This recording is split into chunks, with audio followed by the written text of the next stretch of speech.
very much for joining us. This is Development Stories on Osrc television.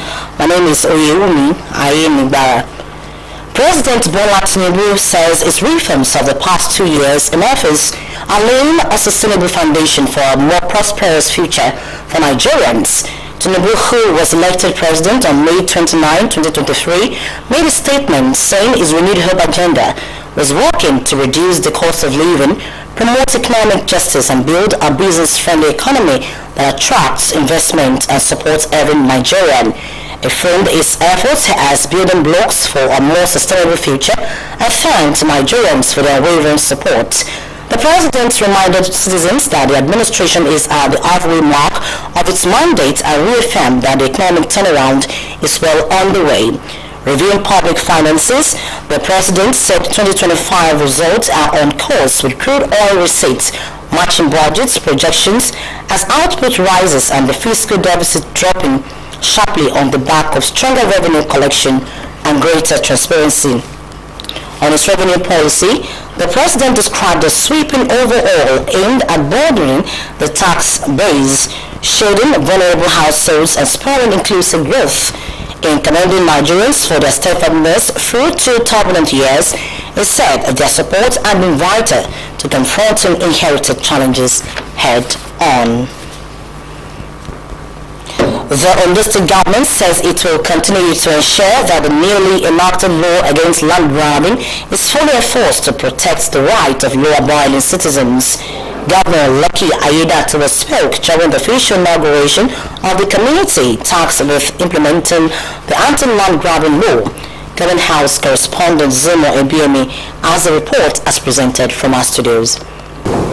The anti-land grabbing law, which was earlier passed by the Ondo State House of Assembly and received executive assent from Governor Lucky Aiyedatiwa, is now in full force in the state. The law is aimed at curbing the activities of individuals and groups involved in forcefully taking over land without proper authorization, a menace that has plagued several communities across the state. At the inauguration of the Implementation Committee, Governor Aiyedatiwa appreciated members for accepting to serve and urged them to deploy their expertise and commitment to restore peace and order in land administration. From rural communities to urban centers, the menace of land grabbing has manifested in violent displacement, prolonged litigations, and in many cases, the loss of life. Speculators, often shielded by informal networks of loopholes in our laws, have fueled chaos in land administration, hindered genuine investments, and undermined the peace and prosperity of our people. In Ondo State, we will not allow this trend to continue. He also commended the sponsor of the bill, Moyoluwa Ogurumiju, for his dedication to the cause and for addressing a critical challenge faced by residents. I wish to commend the Ondo State House of Assembly for its proactive stance in recognizing the urgency of this threat and deploying its devastating instruments to stem the tide. The passage of laws aimed at safeguarding property rights and regulating land acquisition is not only timely but visionary. You have once again demonstrated that governance thrives when our institutions work in harmony to protect the interests of the people. Governor Aiyedatiwa warned the public to be cautious and law-abiding, reminding them that the law spares no one. It is imperative to let you have a glimpse of the law's provisions, which include up to 10 years imprisonment for land grabbing and forceful entry. Another part of the provision is 5 years imprisonment or a fine of 5 million naira for illegal occupants. 7 years imprisonment for violations of real estate transaction regulations. 21 years imprisonment for the sale of properties without proper revocation, and 2 years imprisonment for illegal levies on the land office. Responding, the chairman of the committee and the state attorney general and commissioner for justice, Kayode Ajulo, assured the governor of their readiness to carry out their duties diligently. Fully aware that the enforcement of this law is not merely about prosecution, it's about justice, deterrent, and institutional reform.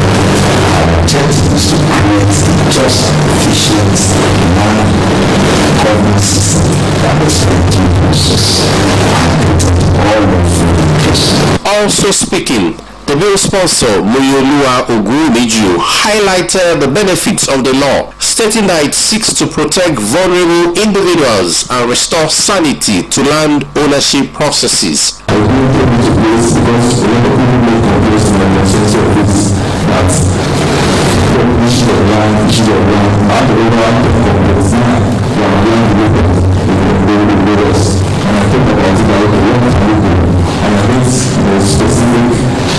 Investigations going to the Ministry of Justice, going to the judicial, so that they will be able to harmonize 2% of things and laws around the world, which means that you can even to show you by 50%.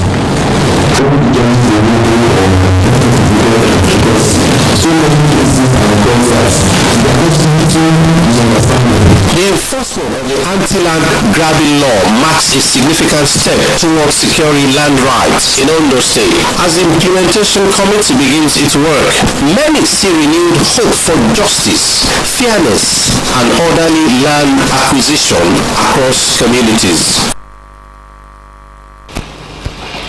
No fewer than 4,169 teachers have failed the Batch A professional qualifying examination conducted by Teachers Registration Council of Nigeria (TRCN) between May 15 and 17, 2025. According to official data released, a total of 13,782 candidates registered for the examination, of which 8,705 candidates passed. The RCN noted that examination was hampered in some instances by limited digital skills among teachers, which affected their performance. The RCN uses the professional qualifying examination to assess the competence of teachers in Nigeria before they can register and work as teachers, especially in the public service. Teachers who failed exams are at the risk of having their teaching licenses revoked.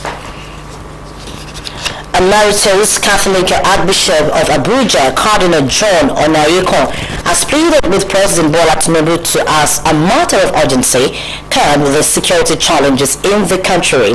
The cleric spoke at the 2025 Catholic Secretariat of Nigerian Communications Week public lecture at the Federal Capital Territory. Cardinal Onayeko demanded that the president deliver more dividend of democracy and find out what Nigerians are actually going through. He urged President Tinubu to make life livable, deal with security, improve the economy, and fight corruption. The Communications Week, established by the Catholic Bishops' Conference of Nigeria, aims to leverage media for evangelization and promote responsible journalism. Renowned Kenyan author and literary icon Ngugi wa Thiong'o has died at the age of 87. His death was disclosed in a Facebook post by his daughter Wanjiku Ngugi. He was one of the most prominent African writers of the past 5 decades and renowned globally for his powerful storytelling, political activism, and commitment to African language